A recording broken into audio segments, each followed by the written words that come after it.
Fala galera, sejam bem-vindos ao Arete Jus. Está começando o 48º episódio do Código Civil, a Lei 10.406, e hoje nós vamos dos artigos 1565 até o artigo 1590. Galera, antes de começarmos, não se esqueça de se inscrever no canal, ativar o sininho para receber as notificações, compartilhar com seus melhores amigos e vamos lá. Capítulo 9 da eficácia do casamento. Artigo 1565.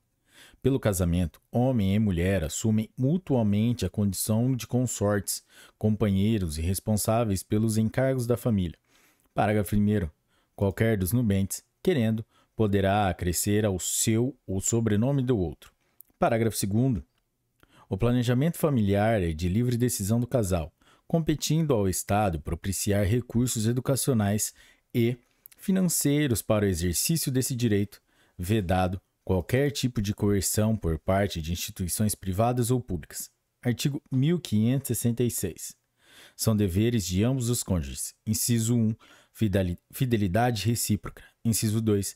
Vida em comum no domicílio do casal. Inciso 3. Mútua assistência. Inciso 4. Sustento, guarda e educação dos filhos. Inciso 5. Respeito e consideração mútuos. Artigo 1567. A direção da sociedade conjugal será exercida em colaboração pelo marido e pela mulher, sempre no interesse do casal e dos filhos. Parágrafo único. Havendo divergência, qualquer dos cônjuges poderá recorrer ao juiz, que decidirá tendo em consideração aqueles interesses. Artigo 1568. Os cônjuges são obrigados a concorrer na proporção de seus bens e dos rendimentos do trabalho para o sustento da família e a educação dos filhos, qualquer que seja o regime patrimonial. Artigo 1569.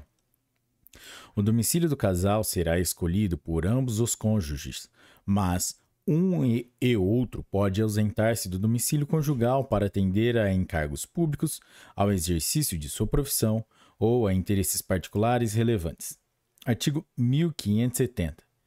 Se qualquer dos cônjuges estiver em lugar remoto ou não sabido, encarcerado por mais de 180 dias, interditado judicialmente ou privado, episodicamente, de consciência, em virtude de enfermidade ou de acidente, o outro exercerá com exclusividade a direção da família, cabendo-lhe a administração dos bens.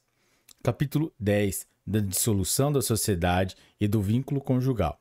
Artigo 1571. A sociedade conjugal termina, inciso 1, pela morte de um dos cônjuges, inciso 2, pela nulidade ou anulação do casamento, inciso 3, pela separação judicial, inciso 4, pelo divórcio. Parágrafo 1º. O casamento válido só se dissolve pela morte de um dos cônjuges ou pelo divórcio, aplicando-se a presunção estabelecida neste Código quanto ao ausente. Parágrafo 2º.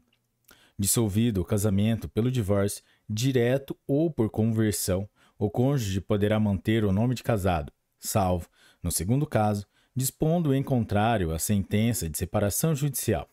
Artigo 1572. Qualquer dos cônjuges poderá propor ação de separação judicial, imputando ao outro qualquer ato que importe grave violação dos deveres do casamento e torne insuportável a vida em comum. Parágrafo 1º.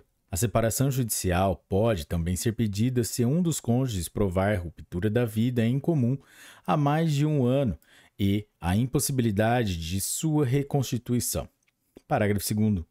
O cônjuge pode ainda pedir a separação judicial quando o outro estiver acometido de doença mental grave, manifestada após o casamento, que torne impossível a continuação da vida em comum, desde que, após uma duração de 2 anos, a enfermidade tenha sido reconhecida de cura improvável. Parágrafo 3º. No caso do parágrafo 2º, reverterão ao cônjuge enfermo, que não houver pedido a separação judicial, os remanescentes dos bens que levou para o casamento. E, se o regime dos bens adotado o permitir, a menção dos adquiridos na constância da sociedade conjugal. Artigo 1573. podem caracterizar a impossibilidade da comunhão de vida a ocorrência de algum dos seguintes motivos. Inciso 1, adultério. Inciso 2, tentativa de morte. Inciso 3, sevícia ou injúria grave. Inciso 4, abandono voluntário do lar conjugal durante 1 ano contínuo. Inciso 5, condenação por crime infamante. Inciso 6, conduta desonrosa. Parágrafo único. O juiz poderá considerar outros fatos que tornem evidente a impossibilidade da vida em comum. Artigo 1574. Dar-se-á a separação judicial por mútuo consentimento dos cônjuges se forem casados por mais de 1 ano e manifestarem perante o juiz, sendo por ele devidamente homologada a convenção. Parágrafo único. O juiz pode recusar a homologação e não decretar a separação judicial se apurar que a convenção não preserva suficientemente os interesses dos filhos ou de um dos cônjuges. Artigo 1575. A sentença de separação judicial importa a separação de corpos e a partilha de bens. Parágrafo único. A partilha de bens poderá ser feita mediante proposta dos cônjuges e homologada pelo juiz ou por este decidida. Artigo 1576. A separação judicial põe termo aos deveres de coabitação e fidelidade recíproca e ao regime de bens. Parágrafo único. O procedimento judicial da separação caberá somente aos cônjuges e, no caso de incapacidade, serão representados pelo curador, pelo ascendente ou pelo irmão. Artigo 1577. Seja qual for a causa de separação judicial e o modo como esta se faz, é lícito aos cônjuges restabelecer a todo tempo a sociedade conjugal por ato regular em juízo. Parágrafo único. A reconciliação em nada prejudicará o direito de terceiros, adquirido antes e durante o estado de separado, seja qual for o regime de bens. Artigo 1578. O cônjuge declarado culpado na ação de separação judicial perde o direito de usar o sobrenome do outro, desde que expressamente requerido pelo cônjuge inocente, e se a alteração não acarretar. Inciso 1. Evidente prejuízo para a sua identificação. Inciso 2. Manifesta distinção entre o seu nome de família e o dos filhos havidos na união dissolvida. Inciso 3. Dano grave reconhecido na decisão judicial. Parágrafo 1º. O cônjuge inocente na ação de separação judicial poderá renunciar, a qualquer momento, ao direito de usar o sobrenome do outro. Parágrafo 2º. Nos demais casos, caberá a opção pela conservação do nome de casado. Artigo 1579. O divórcio não modificará os direitos e deveres dos pais em relação aos filhos. Parágrafo único. Novo casamento de qualquer dos pais, ou de ambos, não poderá importar restrições aos direitos e deveres previstos nesse artigo. Artigo 1580. Decorrido 1 ano do trânsito em julgado da sentença que houver decretado a separação judicial ou da decisão concessiva da medida cautelar de separação de corpos, qualquer das partes poderá requerer sua conversão em divórcio. Parágrafo 1º. A conversão em divórcio de separação judicial dos cônjuges será decretada por sentença, da qual não constará referência à causa que a determinou. Parágrafo 2º. O divórcio poderá ser requerido por um ou por ambos os cônjuges, no caso de comprovada separação de fato, por mais de 2 anos. Artigo 1581. O divórcio pode ser concedido sem que haja prévia partilha de bens. Artigo 1582. O pedido de divórcio somente competirá aos cônjuges. Parágrafo único. Se o cônjuge for incapaz para propor a ação ou defender-se, poderá fazê-lo o curador, o ascendente ou irmão. Capítulo 11. Da proteção da pessoa e dos filhos. Artigo 1583. A guarda será unilateral ou compartilhada. Parágrafo 1º. Compreende-se por guarda unilateral a atribuída a um só dos genitores ou a alguém que o substitua. Artigo 1584, parágrafo 5º. E, por guarda compartilhada, a responsabilização conjunta e o exercício de direitos e deveres do pai e da mãe que não vivam sob o mesmo teto, concernentes ao poder familiar dos filhos comuns. Parágrafo 2º.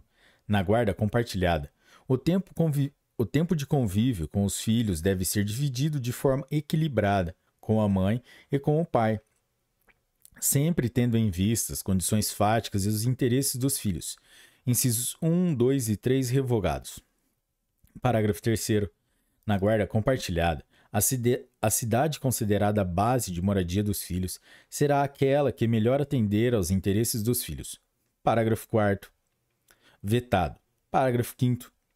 A guarda unilateral obriga o pai ou a mãe que não a detenha a supervisionar os interesses dos filhos e, para possibilitar tal supervisão, qualquer dos genitores sempre será parte legítima para solicitar informações e ou prestação de contas, objetivas ou subjetivas, em assuntos ou situações que direta ou indiretamente afetem a saúde física e psicológica e a educação de seus filhos. Artigo 1584. A guarda unilateral ou compartilhada poderá ser: inciso 1, requerida por consenso pelo pai e pela mãe ou por qualquer deles, em ação autônoma de separação, divórcio, de dissolução de união estável ou em medida cautelar. Inciso 2, decretada pelo juiz em atenção a necessidades específicas do filho ou em razão da distribuição de tempo necessário ao convívio deste com o pai e com a mãe. Parágrafo 1º. Na audiência de conciliação, o juiz informará ao pai e à mãe o significado da guarda compartilhada, a sua importância, a similitude de deveres e direitos atribuídos aos genitores e as sanções pelo descumprimento de suas cláusulas. Parágrafo 2º. Quando não houver acordo entre a mãe e o pai quanto à guarda do filho, encontrando-se ambos os genitores aptos a exercer o poder familiar, será aplicada a guarda compartilhada, salvo se um dos genitores declarar ao magistrado que não deseja a guarda da criança ou do adolescente, ou quando houver elementos que evidenciem a probabilidade de risco de violência doméstica ou familiar. Parágrafo 3º. Para estabelecer as atribuições do pai e da mãe e os períodos de convivência sob guarda compartilhada, o juiz, de ofício ou a requerimento do Ministério Público, poderá basear-se em orientação técnico-profissional ou de equipe interdisciplinar, que deverá visar a divisão equilibrada do tempo com o pai e com a mãe. Parágrafo 4º. Parágrafo 4º-A. A alteração não autorizada ou descumprimento motivado de cláusula de guarda unilateral ou compartilhada poderá implicar a redução de prerrogativas atribuídas ao seu detentor. Parágrafo 5º. Se o juiz verificar que o filho não deve permanecer sob a guarda do pai ou da mãe, deferirá a guarda à pessoa que revele compatibilidade com a natureza da medida, considerados de preferência o grau de parentesco e as relações de afinidade e afetividade. Parágrafo 6º. Qualquer estabelecimento público ou privado é obrigado a prestar informações dos genitores sobre os filhos destes, sob pena de multa de R$ 200 a R$ 500 por dia pelo não atendimento da solicitação. Artigo 1585. Em sede de medida cautelar de separação de corpos, em sede de medida cautelar de guarda ou em outra sede de fixação liminar de guarda, a decisão sobre a guarda dos filhos, mesmo que provisória, será proferida preferencialmente após a oitiva de ambas as partes perante o juiz, salvo se a proteção aos interesses dos filhos exigir a concessão de liminar sem a oitiva da outra parte, aplicando-se as disposições do artigo 1584. Artigo 1586. Havendo motivos graves, poderá o juiz, em qualquer caso, a bem dos filhos, regular a matéria diferente da estabelecida nos artigos antecedentes a situação deles para com os pais. Artigo 1587. No caso de invalidade do casamento, havendo filhos comuns, observar-se ao disposto nos artigos 1584 e 1586. Artigo 1588. O pai ou a mãe que contrair novas núpcias não perde o direito de ter consigo os filhos, que só lhe poderão ser retirados por mandado judicial, provado que não são tratados convenientemente. Artigo 1589. O pai ou a mãe em cuja guarda não estejam os filhos poderá visitá-los e tê-los em sua companhia, segundo o que acordar com o outro cônjuge, ou for fixado pelo juiz, bem como fiscalizar sua manutenção e educação. Parágrafo único. O direito de visita estende-se a qualquer dos avós, a critério do juiz, observados os interesses da criança ou adolescente. Artigo 1590. As disposições relativas à guarda e prestação de alimentos aos filhos menores estendem-se aos maiores incapazes. Galera, é isso aí, chegamos ao final de mais um episódio e hoje, no episódio número 48, nós somos os artigos 1565 até o artigo 1590. Se você chegou até aqui é porque você curtiu, então deixe o seu like, se inscreva no canal, ative o sininho para receber as notificações, compartilhe com seus melhores amigos, deixe 5 estrelinhas pra gente aí no Spotify, faça o pré-cadastro para receber a notificação do lançamento do curso de Direito Processual Civil com o professor convidado Marcelo Fortuna. Galera, é isso aí, bons estudos, um forte abraço e tchau!